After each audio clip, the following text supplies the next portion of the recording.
छोटी बहू, तुम दोनों की नई शादी हुई है, इसीलिए तुम्हारे चचेरे ससुर ने, मतलब मेरे देवर ने तुम दोनों को आमंत्रित किया है। ओह अच्छा, तो फिर हमें उनके घर कब जाना है? परसों को जाएंगे।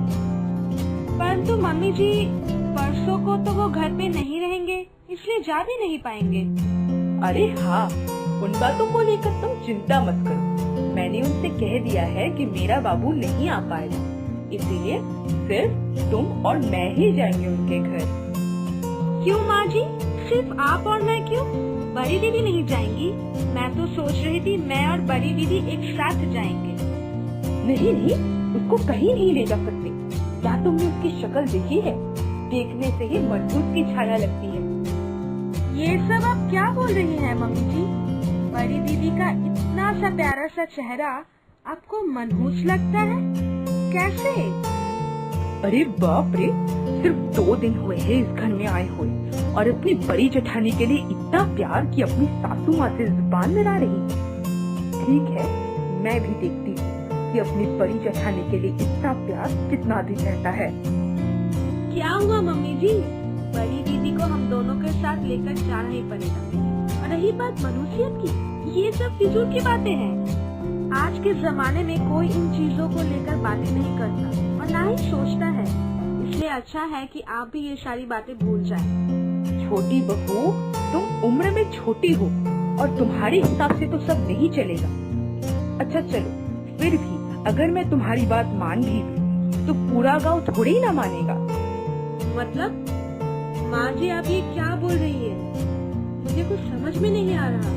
मेरा मतलब साफ है। तुम्हारी बड़ी जेठानी, अरे बाप रे, उसका जो रूप है उसे देखकर सिर्फ मैं ही उसे अपशगुन नहीं समझती, पूरा गांव ये सोचता है।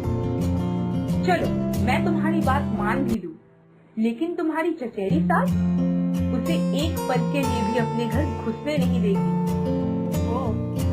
इसका मतलब ये है कि चचेरी सास किसी का भी रूप और रंग देखकर निमंत्रण करती है। मैं गोरी हूँ और मैं बड़ी दीदी से देखने में थोड़ी अच्छी हूँ, इसलिए उन्होंने सिर्फ मुझे निमंत्रण किया।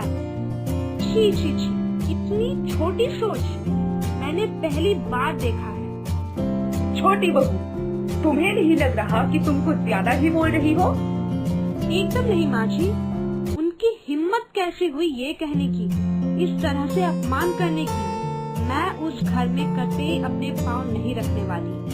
आप चचेरी सास को कह दीजिएगा, जिस घर में बड़ी दीदी का सम्मान नहीं किया जाता, उस घर से रिश्ता रखने की मेरी कोई इच्छा नहीं है। ठीक है माँ जी, मैं रसोई घर की ओर चलती हूँ, मुझे कुछ काम है।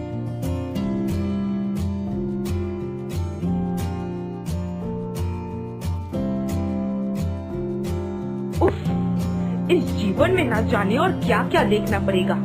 भगवान ने थोड़ा रूप क्या दे दिया कि घमंड से लदी हुई। लगता है बड़ी बहू ने कोई जादू टोना किया होगा, इसीलिए छोटी बहू बड़ी बहू के राग गा रही है।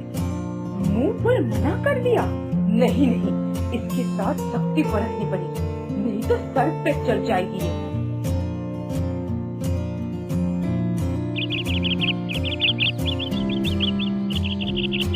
दीदी, आप रोज खाना बनाती हो, आज मैं खाना बनाऊंगी।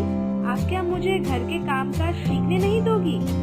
आप छोड़िए, मैं करती हूँ। अरे बुद्धू, ये क्या बोल रही हो?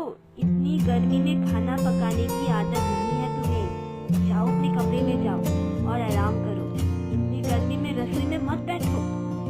एकदम नहीं, आज मैं आपकी एक भी नहीं सुनने वाली। आज आप मेरे पास बैठकर मेरी गलतियाँ सुधार देंगी। आपको आज मुझे खाना पकाने देना ही पड़ेगा। ठीक है, इतनी बार बोल रही हो तो तुम पकाओगी खाना, पर अगर सासू माँ को पता चला तो बहुत डांटेंगी। क्यों डांटेंगी? इतने सालों से आपने सभी का ख्याल रखा है, ये क्या आपका ही काम है? आपका ख्याल कौन रखेगा? आप पूरे दिन खाना बनाओगी और घर के सारे काम करोगी और मैं घर पे आराम करूंगी। नहीं, वो सब नहीं होने वाला। आप हटिए जरा, हटिए, मुझे बैठने दीजिए। हाँ, मैं बैठती हूँ यहाँ पे।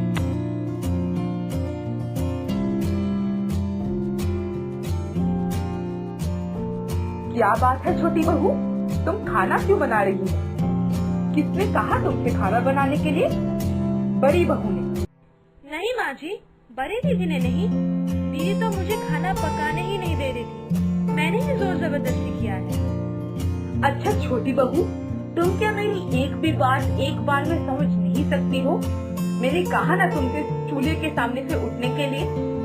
आज मेरी 2 सहेलियां तुम्हें देखने के लिए आने वाली हैं। कहा तुम सच दर्ज के बैठोगी और यहाँ तुम चूल्हे के सामने बैठकर अपना रंग काला कर रही हो। काला रंग हो जाएगा तो समझ में आएगा। वैसे भी मैं बड़ी बहू के काले रंग और मनहूस चेहरे की वजह से समाज में मुंह दिखाने के लायक नहीं रही। अब तुम दोनों के वजह से लोग मुझे देखकर छीछी कहेंगे कि तुम्हारी दोनों बहुएं इतनी काली और बदसूरत दिखती है। ओह, तो ऐसी बात है, आपके लिए बाहर का सौंदर्य ही सब कुछ है। बड़ी दीदी जो इतनी अच्छी इंसान है, उनका मन साफ है, बिना कुछ कहे आप सभी के सारे काम करती है, सब सहती है। आप लोग बड़ी दीदी के साथ इतना गंदा व्यवहार करते हैं, फिर भी वो कुछ नहीं कहती, सब सहती है। छोटी, ये सब क्या बोल रही हो? तुम चुप करो, जाओ जाओ, माँ जी जो बोल रही है वो करो, जाओ, मैं तो इधर हूँ। हाँ, मैं सब देख लूंगी, संभाल लूंगी, जाओ जाओ। ठीक है, आज मैं कुछ तो ऐसा करूंगी जिससे सबको अच्छा सबक मिले।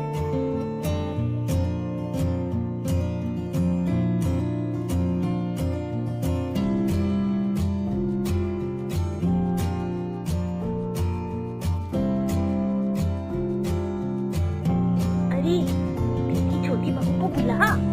अरे कहाँ है तेरी छोटी बहू? बुला उसे जल्दी से। हम इतनी दूर से आए हैं उससे मिलने के लिए। कितना इंतजार करवाएगी तू उससे मिलवाने के लिए? अरे तू तो बड़ी उतावली हो रही है उससे मिलने के लिए। अरे हाँ, मिलना तो पड़ेगा ही। मैंने सुना है कि तेरी छोटी बहू रूप में माँ लक्ष्मी और गुण में माँ सरस्वती है। मैं तो उससे मिलने के लिए बड़ी व्याकुल हो रही हूँ। जल्दी से बुला। छोटी बहू, ए छोटी बहू, कहाँ हो तुम? मेरी सहेलियाँ तुम्हारा इंतजार कर रही है, जल्दी आओ इधर। हाँ माँ जी, आ रही हूँ मैं। ये लीजिए, मुँह मीठा कीजिए। ये सब कुछ मेरी बहू ने बनाया है। चख के तो देख कैसा बना है। बोल बोल। क्या इतना स्वादिष्ट मिठाई और सिंघारा उसने बनाया है? अरे वाह बहू, तुम तो सिर्फ रूप से ही सुंदर नहीं, तुम्हें तो बहुत गुण है। मैंने तो पहले ही तुम्हारे बारे में सुन रखा है। आशीर्वाद देती बेटा। मुझे लगता है आप सभी को कोई गलतफहमी हो रही है।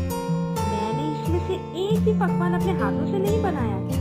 ये सब मैंने नहीं, परी दीदी ने बनाया है। क्या ये सब उस मनहूस बदसूरत लड़की ने बनाया है? अरे अरे अरे सुमाना, तूने हमें अपने घर क्यों बुलाया? अपमान करने के लिए या उस लड़की के अपशगुनी हाथों से खाना खिलाने के लिए?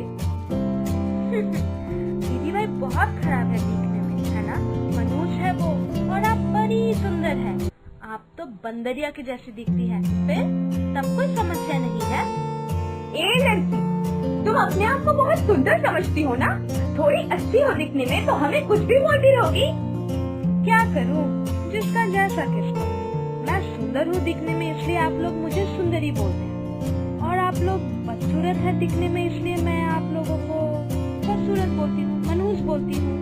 अच्छा, एक बात बताए, आप सभी को ऐसे बंदरिया जैसे शक्ल कहाँ से मिला? छोटी बहू, तुम हम लोगों की ऐसे बेइज्जती करके हमें कष्ट दे रही हो। मैंने तुम्हें अपनी सहेलियों से इतने प्यार से मिलाया और तुमने ये किया। माँ जी, बहुत कष्ट हो रहा है ना? बहुत अपमानित लग रहा है। और इसी तरह आप लोग रोज रोज बड़ी दीदी को बोलते हैं, कष्ट देते हैं, तब दीदी को भी इतना ही कष्ट होता है, दुख पहुँचता है। ये बात याद रखना, इस दुनिया में भगवान ने किसी को भी संपूर्ण करके नहीं भेजा है। सभी में कोई ना कोई कमी रहती है, इसीलिए किसी के रूप या गुण के विचार के पहले अपनी ओर देख लेना चाहिए। और हाँ, अब जितना कष्ट दूसरों को देंगे उतना कष्ट आपको भी वापस मिलेगा। याद रखिएगा इस बात को।